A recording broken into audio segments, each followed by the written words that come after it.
বশীকরণ, ভালোবাসার দোয়া। এই দোয়াটি যদি আপনি 1001 বার পরে কোনো খাবারের মধ্যে ফু দিয়ে যে কোনো মানুষকে খাওয়িয়ে দেন, ওই মানুষটা আপনার জন্য পাগল পারা হয়ে যাবে, অস্থির হয়ে যাবে, আপনাকে ছাড়া কোনো কিছু বুঝবে না, তার হৃদয়ে সবসময় আপনি থাকবেন। এই দোয়াটি একদম সহজ, এবং আমরা অনেক আমল আছে যে আমলগুলোর জন্য আমাদেরকে সাধনা করতে হয়, অর্থাৎ জাকাত দিতে হয়। এই জাকাতটা আপনি বুঝবেন না, অর্থাৎ প্রত্যেকটা আমলের জন্য আমাদেরকে নির্দিষ্ট একটা সময় 40 দিন সাধনা করতে হয়। কিন্তু আজকে যে দোয়াটা আপনাদেরকে শিখিয়ে দেব, এই দোয়াটা কোনো সাধনা করা লাগবে না, তবে দুইটি শর্ত আপনাকে মানতে হবে।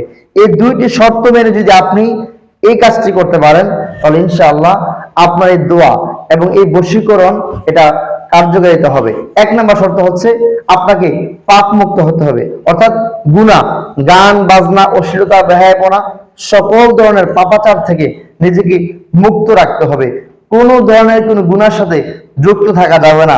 2 নাম্বার হচ্ছে আপনাকে 40 দিন 5 ওয়াক্ত নামাজ পড়তে হবে। মনে রাখতে হবে 40 দিন জামাতের সাথে, অর্থাৎ ইমামের সাথে, তাকবীরুল্লাহর সাথে 40 দিন নামাজ পড়তে হবে। যদি আপনি একজন মহিলা হয়ে থাকেন, তাহলে আপনাকে ঘরের মধ্যে নিয়মিত উক্তের সময় নামাজ পড়তে হবে, অর্থাৎ জোহরের নামাজ আসরের সময়, আসরের নামাজ মাগরিবের সময়, এমনটা নয়, নিয়মিত সময় অনুযায়ী নামাজ পড়তে হবে। এই দুইটি শর্ত মেনে আপনি মিষ্টি কিংবা চিনি, অর্থাৎ মিষ্টি জাতীয় যে কোনো খাবার আপনি নেবেন, নেওয়ার পর আপনি পড়বেন ইয়া ওয়াদুদু, ইয়া ওয়াদুদু, ইয়া ওয়াদুদু 1001 বার পড়বেন। তবে 1001 বার পড়ার আগে আপনি দুরুদ ইব্রাহিম, অর্থাৎ আমরা নামাজে যে দুরুদ শরীফ পড়ি, এই দুরুদ শরীফটা 11 বার আপনি পড়বেন।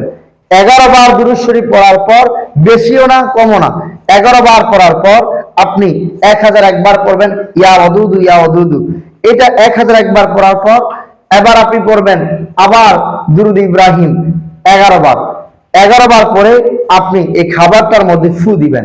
ফু দিয়ে ভালো একটি নিয়তে এই মানুষকে খাওয়িয়ে দিবেন, সে আপনার জন্য পাগল পারা হয়ে যাবে, অস্থির হয়ে যাবে, আপনাকে ছাড়া কিছুই বুঝবে না ইনশাআল্লাহ।